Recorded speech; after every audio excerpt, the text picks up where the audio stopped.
Bad girl திரை விமர்சனம்.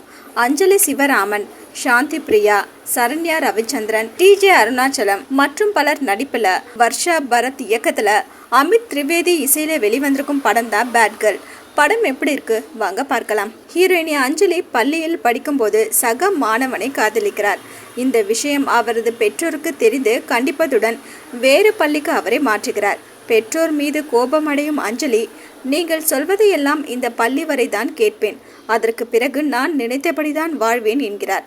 அவர் சொன்னது போலவே கல்லூரி காலத்தில் வீட்டை விட்டு வெளியேறி மாணவிகள் விடுதியில் தங்கி படிக்கிறார். அங்கே சீனியர் மாணவருடன் காதல், கட்டில் உறவு என்று பயணிப்பவர் அந்த காதல் பொய் என்பதை உணர்ந்து வருந்துகிறார், கோபம் கொள்கிறார்.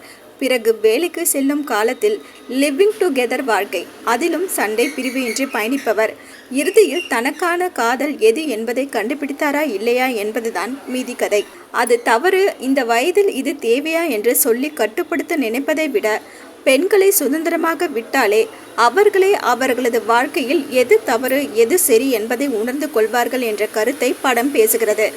ஒவ்வொரு காலகட்டத்திலும் பெண்கள் ஒவ்வொரு ரீதியாக அடிமைப்பட்டு கிடப்பதும் அதில் இருந்து மீண்டு வருவதை மிக யதார்த்தமாக இயக்குனர் வர்ஷா பரத் சொல்லியிருக்கிறார்.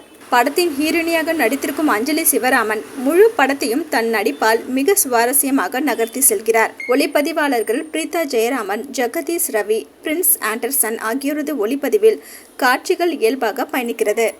எழுதி இயக்கியிருக்கும் வர்ஷா பரத், பெண்களுக்கு பூட்டப்படும் அடிமை சங்கிலி அடுத்த தலைமுறையினருக்கு எப்படி மாற்றப்படுகிறது என்பதையும் அதிலிருந்து விடுபட முயற்சிப்பவர்களின் போராட்டம் மற்றும் தங்களை தாங்களே சமாதானப்படுத்திக் கொண்டு பயணிக்கும் பெண்கள் மனதை மிக தெளிவாக காட்சிப்படுத்தியிருக்கிறார். மொத்தத்துல பேட் கேர்ள் கமர்ஷியல் பட விரும்பிகளுக்கு பேடாக தெரிந்தாலும் உலக சினிமா ரசிகர்களுக்கு குட் படமாக இருக்கும்.